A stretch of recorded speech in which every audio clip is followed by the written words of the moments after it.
Gecə yarısı ucqar bir kənddə bir qadın evdə təkdir. Doğuş sancıları saatlarla davam edir. Həkim yoxdur, xəstəxana yoxdur, kömək çağırmaq mümkün deyil. Və o başa düşür ki, əgər indi bir şey etməsə, həm körpəsi, həm də özü öləcək. Heç kimin cəsarət edə bilməyəcəyi bir şey edir. Meksikanın Oaxaca dağlarında yerləşən Rio Talya adlı bir kənd. Cəmi 500 nəfərin yaşadığı bu kiçik bir kənddə nə elektrik xətləri, nə də xəstəxana yox idi. İnsanlar sadəcə əkinçilik və ovçuluqla yaşayırdı. 40 yaşlı Ines Ramirez Perez də bu kənddə yaşayırdı. O 7 uşaq anası idi və 8-ci uşağı hamilə idi.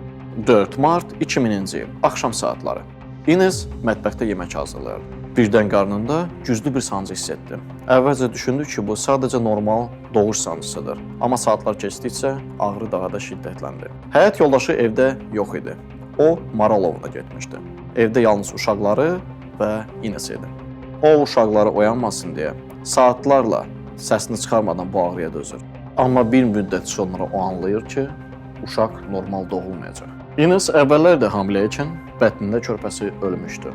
O bilirdi ki, bəzi hallarda körpə ana bətnində olarkən ölə bilər və indi o hiss edirdi ki, həmin hadisə yenidən baş verir. Əgər kömək çağırmaq mümkün olsaydı, bəlkə ümid olardı. Amma ən yaxın xəstəxana 80 kilometr uzaqda idi və Ines anlayırdı ki, ora getmək onun üçün indi mümkün deyil. O başa düşdü ki, onun iki seçimi var. Ya o və bətnindəki körpə öləcək və yaxud da ki, o risk edərək körpəni xilas etməli idi. Ayağa duraraq qərar verdi. Şkafdan bir şüşə alkoqol götürüb bir neçə qurtum içdi. Sonra o mətbəxə keçdi.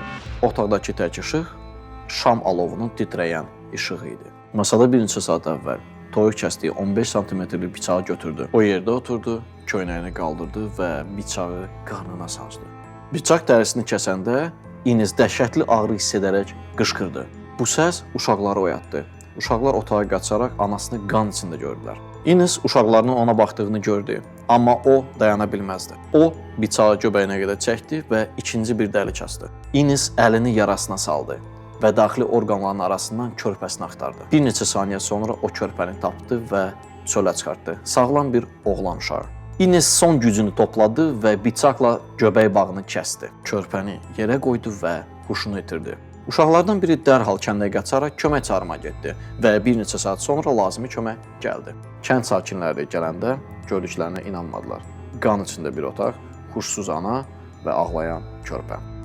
Ines və körpə təcili olaraq 80 kilometr uzaqlıqda yerləşən xəstəxanaya aparıldı. Həkimlər bu hadisənin nə cür mümkün olduğuna inanmadılar, amma fakt ortadaydı. Ines Ramirez özünə keysəriyyə əməliyyat etmişdi və möcüzə kimi həm ana, həm də uşaq sağ qalmışdı. Kanala abunə olaraq bizə dəstək ol.